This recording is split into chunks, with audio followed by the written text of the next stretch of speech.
बताओ ना, इस खूबसूरती का राज तो बताओ ना। इस चमकते हुए जिस्म का कुछ तो खुलासा करो ना। हम्म। तो लास्ट पार्ट में आपने ये सुना था अजीब दास्तां में, तो अब इसके आगे का सुनते हैं। तो अक्ष श्रुति से ये सब पूछ रहे होते हैं और उनके बेहद करीब आ रहे होते हैं, बेहद करीब। श्रुति समझ चुकी होती हैं कि आज इनका इरादा फिर से शायद बाहर जाने का नहीं है और कुछ और ही मूड में है ये। तो वो उन्हें संभालने के लिए उनको पीछे करती हैं और कहती हैं कि ये जानना चाहते हैं। कहते हैं हाँ जी बिल्कुल जानना चाहते हैं। तो श्रुति कहते हैं कि थोड़ा रेशम लगता है, थोड़ा शीशा लगता है, थोड़ा रेशम लगता है, थोड़ा शीशा लगता है, हीरे मोती जड़ते हैं, थोड़ा सोना लगता है, थोड़ा रेशम लगता है, थोड़ा शीशा लगता है, हीरे मोती जड़ते हैं, थोड़ा सोना लगता है, ऐसा गोरा बदन तब बनता है, थोड़ा रेशम लगता है, थोड़ा शीशा लगता है, हीरे मोती जड़ते हैं, थोड़ा सोना लगता है। तो अक्ष कहते हैं अच्छा। तो श्रुति कहती है हाँ ना। कहते हैं बड़ी महंगी महंगी चीज़ें लगती हैं। तो श्रुति कहती है तभी तो। कहती है बट मेरे पास तो है ना। कहती है इसीलिए तो आपको मोल नहीं है। तो कहती है अच्छा, तो हम आपकी कीमत नहीं जानते तो कौन जानेगा आपकी कीमत, ज़रा हमें भी ये बता दीजिए। कहती है अरे जाइए, बहुत देखे आप जैसे। कहती है ओह सीरियसली मेरे जैसे बहुत देखे आपने? कि हाँ बहुत देखे आप जैसे। कहती है सोच लीजिए गलत बोल रही हैं आप। कहते हैं हरगिज़ गलत नहीं बोल रहे, हम बिल्कुल सही अल्फाज चुन के और सही बात कह रहे हैं। तो अक्ष कहते हैं कि मैडम अगर आप भूल रही हैं तो आपसे खूबसूरत एक औरत नीचे जेनिफर खड़ी है। हाँ। तो श्रुति बहुत गुस्से में आ जाती हैं और अक्ष को ज़ोर से धक्का देती हैं और कहती हैं पता था मुझे, कितना भी अच्छा मूड कर लो लेकिन आपको मूड की ऐसी तैसी करनी ही होती है। तो अक्ष उनको ज़ोर से हक करते हैं और अपने सीने से लगाते हैं और कहते हैं I am sorry, I am really sorry. मेरा अरे मैंने सिर्फ मजाक में कहा था, तुम्हें इतना बुरा लग जाएगा मुझे सच में नहीं पता था, सिर्फ तुम्हें टीज़ कर रही थी। तो श्रुति कहते हैं इट्स ओके, वो ज़्यादा कुछ नहीं कहती। तो अक्ष जो है उन्हें सीरियसली ज़ोर से हक करते हैं और कहते हैं मैं आई एम सॉरी श्रुति, मैं आइंदा ऐसी हरकतें कभी नहीं करूँगी, कभी नहीं बोलूँगी ऐसा कुछ भी, मैंने सिर्फ तुम्हें चिढ़ाने के लिए बोल दिया था। तो श्रुति उनसे कहती हैं इट्स ओके ना, अब चलें लेट हो रहा है बहुत ज़्यादा। लेकिन श्रुति ना उनसे कुछ ज़्यादा कहती हैं ना नाराज़गी दिखाती हैं। तो अक्ष को थोड़ा अजीब लगता है, वो सोचते हैं मन में कि लग रहा है मैंने बहुत ज़्यादा बोल दिया, मुझे नहीं बोलना चाहिए था यार, I am such a duffer इंसान, मैं ऐसे कैसे बोल सकती हूँ। तो खैर श्रुति तो बाहर चली जाती हैं, अक्ष भी उनके पीछे पीछे जाते हैं फिर और श्रुति को थोड़ा मनाने की कोशिश करते हैं, लेकिन श्रुति काफ़ी नाराज़ होती हैं। तो इसलिए खैर वो ज़्यादा रिएक्ट नहीं करती, वो अक्ष के सामने ऐसे ही रहती हैं जैसे कोई फ़र्क नहीं पड़ा, क्योंकि वो लड़ाई नहीं करना चाहती थी। तो अक्ष समझ जाते हैं इस चीज़ को कि उन्होंने गलत बोला है और श्रुति को हर्ट हो गया है। खैर उस समय तो वो भी उन्हें कुछ नहीं कहते और जेनिफर भी रेडी होके आ जाती है। जेनिफर ने शॉर्ट ड्रेस पहनी होती है और वहीं श्रुति ने पूरी लॉन्ग ड्रेस पहनी हुई होती है, गाउन पूरा पहना हुआ होता है, बाल खुले हुए होते हैं, हल्की सी लिपस्टिक, बहुत सुंदर लग रही होती है। तो अक्ष के ऐसे श्रुति के बगल में खड़े हो जाते हैं। तो श्रुति आगे बढ़ने लगती है तो श्रुति का हाथ पकड़ लेते हैं और उनका हाथ ऐसे अपने बाहों में फंसाते हैं, जैसे कपल्स चलते हैं इस तरीके से। तो श्रुति हटाने लगती है और कहती है मुझसे सुंदर तो जेनिफर है ना। हाँ। तो अक्ष कहते हैं नहीं बाबू मजाक कर रहे थे, सच में आपको बुरा मत मानो ना प्लीज़, आपसे ज़्यादा खूबसूरत कोई हो ही नहीं सकता और जेनिफर तो कभी भी नहीं। आपको लगता है शॉर्ट ड्रेस की लड़कियां मुझे पसंद आएंगी? कभी नहीं आएंगी। जब मेरे पास इतनी खूबसूरत परी हो तो श्रुति कोई जवाब नहीं देती और कुछ नहीं बोलती और अक्ष उन्हें लेके आगे बढ़ते हैं। तो जेनिफर श्रुति की तरफ देखती है और फिर अक्ष की तरफ, तो कहती है कि अक्ष आप काफ़ी डेसिंग लग रहे हो। तो अक्ष कहते हैं थैंक यू, लेकिन वो श्रुति के लिए कुछ नहीं बोलती है। वो बस श्रुति को ऐसी आंखों से इशारा कर देती है कि मतलब अच्छी लग रही हो। तो श्रुति भी आंखों से ही थैंक्स का जवाब दे देती है। खैर अक्ष जाके डोर ओपन करते हैं श्रुति के लिए अपने ड्राइविंग सीट के जस्ट बगल वाला। तो जेनिफर आके वहाँ फटाक से बैठ जाती है और श्रुति खड़ी रह जाती है। तो श्रुति अक्ष बोलते हैं कि जेनिफर श्रुति बैठेगी यहाँ पे आप? तो कहती है श्रुति तो बैठती रहती है ना, तो वो बाद में बैठ जाएगी, अभी हमको लेके चलिए, हमको भी जाना है आपके साथ, हम कभी से नहीं गए हैं, हम आपके फ्रेंड हैं, तो हम आपके साथ जाना चाहता है ना, तो आप हमको लेके चलिए। श्रुति पीछे बैठ जाएगी। तो अक्ष श्रुति की तरफ देखते हैं तो श्रुति आंखों से इशारा कर देती हैं कि इट्स ओके, कोई बात नहीं, और जाके पीछे बैठ जाती हैं। तो अक्ष जो है अपना रेयर मिरर सेट करते हैं और कुछ इस तरह से सेट करते हैं जिसमें से श्रुति उन्हें दिखाई दे रही होती है। अब वो ड्राइविंग करते रहते हैं और श्रुति को देखते रहते हैं, लेकिन श्रुति अक्ष की तरफ एक बार भी नहीं देखती हैं, वो बाहर की तरफ ही देख रही होती हैं। तो अक्ष को समझ तो जाती हैं कि भाई बवाल बड़ा हो गया है और जेनिफर ने इसमें मिट्टी का तेल डाल दिया है। तो देखते हैं अब हम अपनी श्रुति जान को कैसे मनाएंगे। खैर जैसे ही ये लोग उस पार्टी में पहुंचते हैं और वो उतरती है, जेनिफर उतर जाती है और श्रुति के लिए अक्ष जाके डोर ओपन करते हैं, लेकिन श्रुति दूसरे साइड से उतर जाती है। तो अक्ष कुछ नहीं कहते उस समय, तो कहते हैं है इसका तो गुस्से में भी बवाल है लड़की कसम से, और ये कहते हुए वो उसके पीछे जाते हैं। तो काफ़ी लड़कियां जो वहाँ पे अक्ष को जानती हैं क्योंकि उस पार्टी में उस जगह पे अक्ष पहले भी कई बार आ जा चुके होते हैं। सना और अनायशा भी वहाँ इनवाइटेड होती हैं, तो वो लोग भी वहाँ ऑलरेडी आ चुकी होती हैं और काफ़ी अच्छा माहौल होता है, काफ़ी अच्छे तरीके से सब कुछ चल रहा होता है। बस श्रुति का मूड अच्छा नहीं होता है।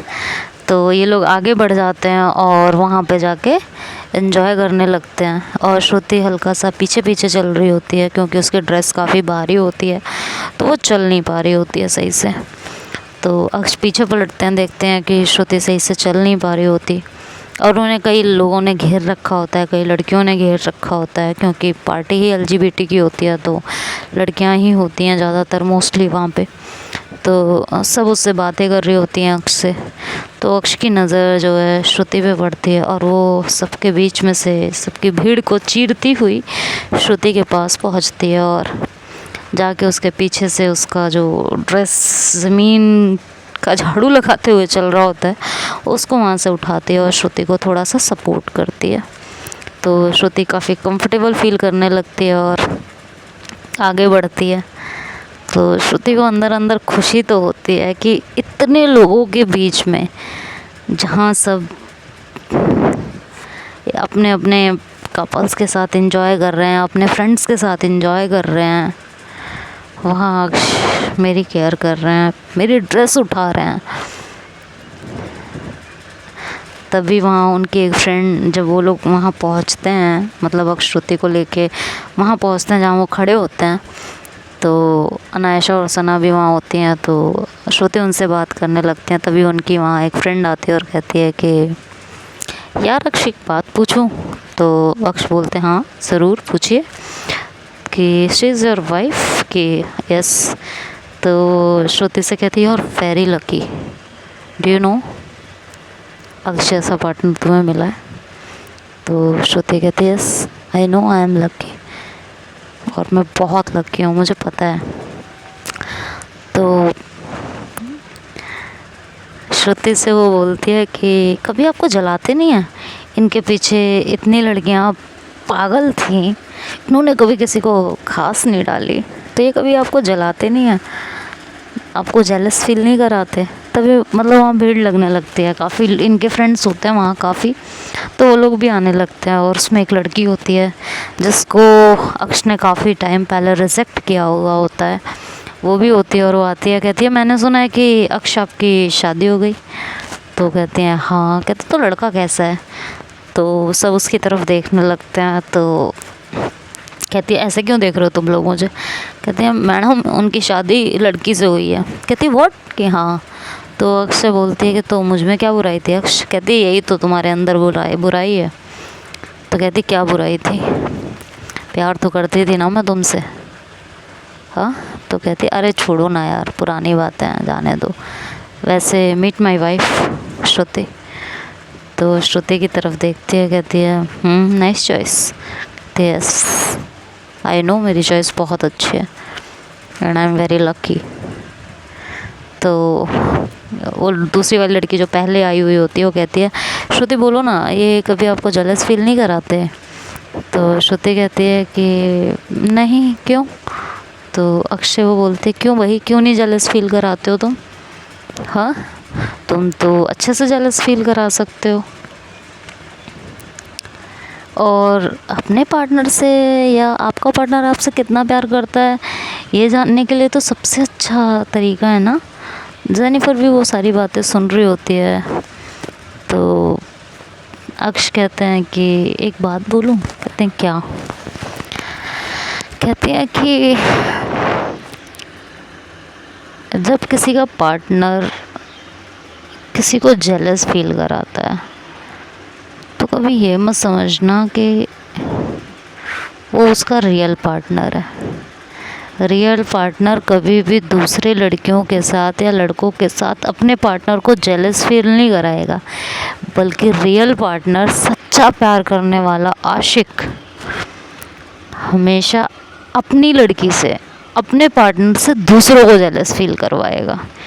वो अपने पार्टनर को इतनी अच्छे तरीके से ट्रीट करेगा, उसे प्रिंसेस की तरह ट्रीट करेगा कि बाकी की लड़कियां उससे जल जाएं। और मैं उनमें से हूँ। मुझे दूसरी लड़कियों के साथ अपनी पार्टनर को जेलस फील नहीं कराना, बल्कि अपने पार्टनर को वो सारी चीज़ें, वो सारी फैसिलिटीज़, वो उसको मतलब क्वीन की तरह ट्रीट करना है। क्वीन, उसे क्वीन बना के रखना है। अपने दिल का, मेरे दिल पे राज करे वो, और इससे बाकी के दूसरे लोग जल जाएं। वो होता है सच्चा आशिक। समझ में आया। और इनका प्यार टेस्ट करने के लिए मुझे दूसरों के साथ जाके फ्लर्ट करके इन्हें जलाने की ज़रूरत नहीं है। ये कई बार मुझे अपना प्यार ऑलरेडी प्रूव कर चुकी हैं। तो श्रुति तो देखती रह जाती है अक्ष की तरफ। उनका जवाब सुन के बड़ी इम्प्रेस होती है, बट अभी भी वो ऐसी होती है जैसे कि अभी बहुत नाराज़ है और वो बिल्कुल नहीं मानेगी अक्ष की बातें। तो अभी इसी तरह से बिहेव कर रही होती है। खैर कोई बात नहीं, धीरे धीरे ही सही, सब ठीक हो जाएगा।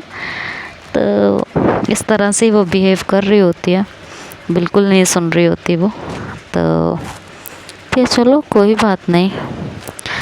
वो अक्ष श्रुति की तरफ देखते हैं तो श्रुति फिर भी नज़रें अपनी घुमा लेती है। तो वहाँ के बाकी फ्रेंड्स कहते हैं कि नाइस, लकी यू श्रुति। तो श्रुति सिर्फ स्माइल कर देती है। अब ये होता है कि भाई श्रुति बिल्कुल बात नहीं कर रही होती और जेनिफर भी ज़्यादातर अक्ष के आगे पीछे ही रहती है। जेनिफर अक्ष से बोलती है तुम श्रुति से बहुत प्यार करते हो।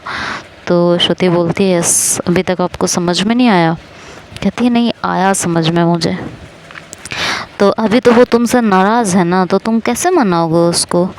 तो कहती है कुछ तो सोचना पड़ेगा, मनाना तो पड़ेगा। तभी वहाँ पे अनायशा और सना आती हैं और कहती हैं मेरे पास एक आइडिया है श्रुति को मनाने का।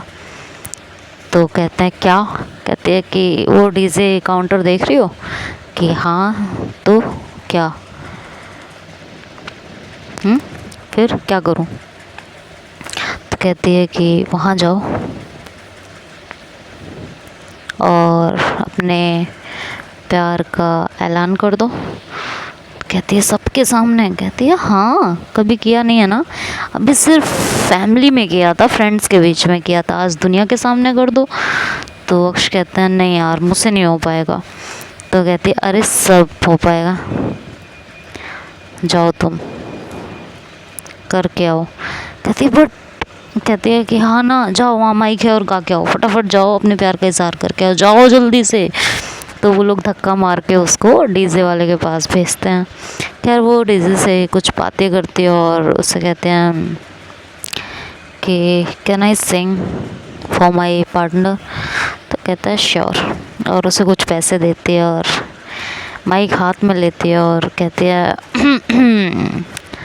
सो मिसेस अक्ष Sharma, this song is dedicated for you. तो श्रुति एकदम से अक्ष की तरफ देखती है और शॉक्ड हो जाती है कि सबके सामने, सीरियसली। खैर वो वहाँ चुपचाप खड़ी होती है और वहाँ अनायशा और सना भी आ जाती है। जेनिफर बड़े गौर से अक्ष को देख रही होती है। तो सना और अनायशा श्रुति की तरफ देखते हैं, कहते हैं कि स्पेशल ट्रीटमेंट सबके सामने। तो अक्ष कहते हैं कि तो ये सॉन्ग सिर्फ आपके लिए डेडिकेट है और ये पूरी पार्टी सिर्फ आपके लिए डेडिकेटेड है, और पूरी पार्टी आपके लिए डेडिकेट है। और मैंने कभी आपको थैंक यू नहीं बोला कि आपने मेरी लाइफ में आए हो, मेरी लाइफ को एक नया मोड़ दिया है, मेरी ज़िंदगी को एक नया मोड़ दिया है, मुझे जीने की वजह दी है, मेरे सपनों को पूरा करने की वजह दी है, ऑफिस से घर लौट आने की वजह दी है, खुशियाँ मनाने की वजह दी है। तुम नहीं तो मैं नहीं, मैं दोबारा प्यार कर सकती हूँ, ये मुझे तुमने बताया है। मेरी रूठी हुई ज़िंदगी में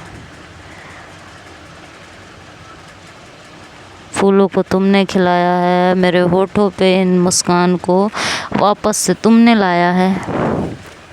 तो इसके लिए थैंक यू सो मच, मेरे हर खुशी में दुख में मेरा साथ देने के लिए आपका बहुत बहुत धन्यवाद।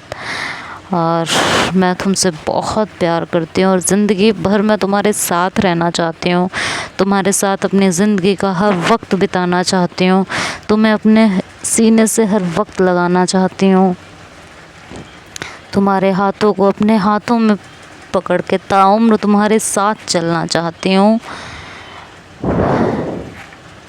मैं ये नहीं कहूँगी कि मुझे मौत तुमसे पहले आ जाए या मैं तुम्हारे साथ मर जाना चाहती हूँ, क्योंकि मैं ये पूरी ज़िंदगी सिर्फ तुम्हारे साथ जीना चाहती हूँ, ज़िंदगी का हर पल तुम्हारे साथ बिताना चाहती हूँ, इन खुशियों को महसूस करना चाहती हूँ, तुम्हें अपनी आँखों के चिलमन में बसाना चाहती हूँ, तुम्हें अपने दिल की रानी बनाना चाहती हूँ, तुम्हारे दामन को हर खुशियों से भरना चाहती हूँ, तुम्हारे कदमों में पूरे कायनात की खुशियाँ बिछाना चाहती हूँ, तुम्हारे होठों से ख्वाहिशों को निकलने से पहले पूरा करना चाहती हूँ।